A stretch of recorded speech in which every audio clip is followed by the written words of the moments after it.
Yan mga ka-brother, nagkasalukuyan tayo nagre-repair ng pataw. Ito mga ka-brother yung pataw natin ginamit nung nakaraang adventure natin doon sa paglawat natin na nakahuli tayo ng gulyasan. Doon sa mga hindi mga ka-brother pamilyar at doon sa mga nagtatanong nating viewers kung ano yung pataw, kung anong klase. Ito mga ka-brother, styrofoam na ginawa natin buya. Tapos ito na yung pataw.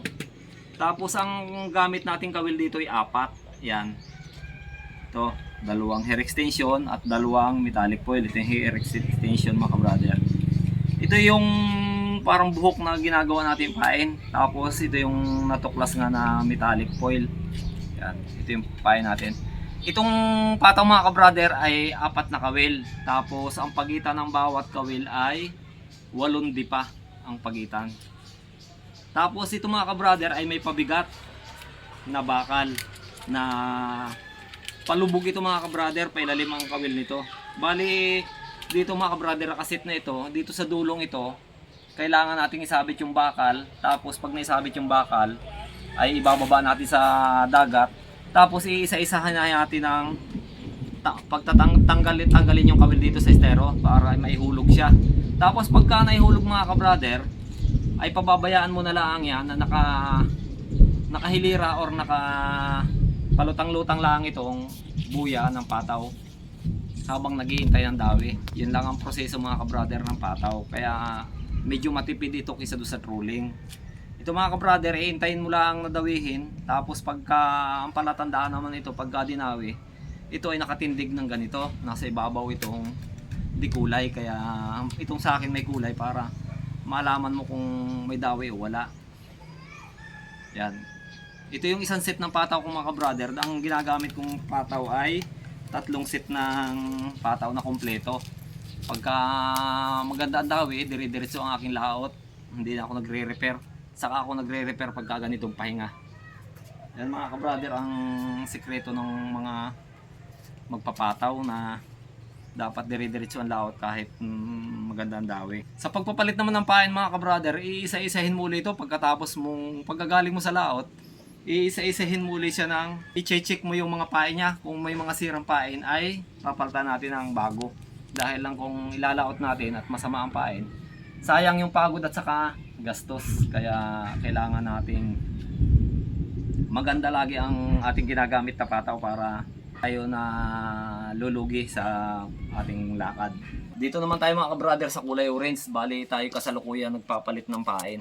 Katulad dito mga ka-brother, ditong isang pataw na ito ay titingnan natin yung mga pain kung maayos pa, kung hindi nawawala yung pakislap na rainbow pakislap.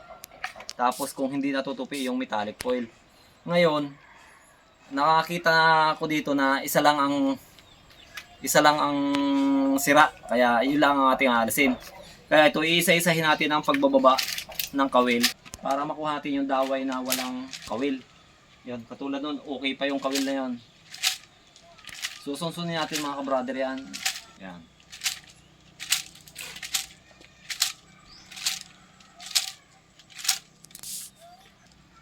Yan mga ka-brother, oh. Nakuha na natin yung daway na pinutulan natin ng pain at kawil, kaya ito ngayon ang papalitan natin. Itong style ito mga ka-brother ay nilagot natin yung daway, pero ito para maging malinis, aalisin natin yung nakabuhol na yon, kung tawagin namin ay alas. Kailangan medyo malinaw mga ka-brother ang mata para matanggal natin ng maayos yung buhol. Katulad dito, titingnan natin yung buhol natin kung tapos yan, malinis na. Pagka natanggal nyo yung buhol, hihilahin nyo muna para sure na matibay pa yung naipit na nylon. Tapos saka natin itatali itong ating metallic foil na pain. Pagtatali mga ka-brother ay ito naman kanya-kanyang diskarte rin dito, pero ang diskarte ko ay ganito. Gito, iipitin ng isang daliri dito, tapos isisilo ng isa, tapos isa uli, yan, dalawa. Tapos dito sa likod mga ka-brother, dadalawahin natin. Dalawang ikot natin, tapos saka natin hihilahin. Tapos, yan, naipit na yung kabilang dulo, isa pa uli nating ikot dito, bali 5. Yan. Matibay na yun mga ka-brother, yung ganyang buhol. Tapos saka natin gugupitin yung tirang nylon dito.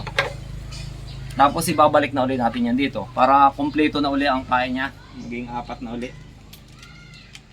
Yan, ganun lang mga ka-brother ang proseso ng pagpapalit ng pae ng pataw. Hindi tayo laot ng laot, kundi kada laot natin ay check tayo o magbibisita tayo ng pain kung may mga nasisirang pain.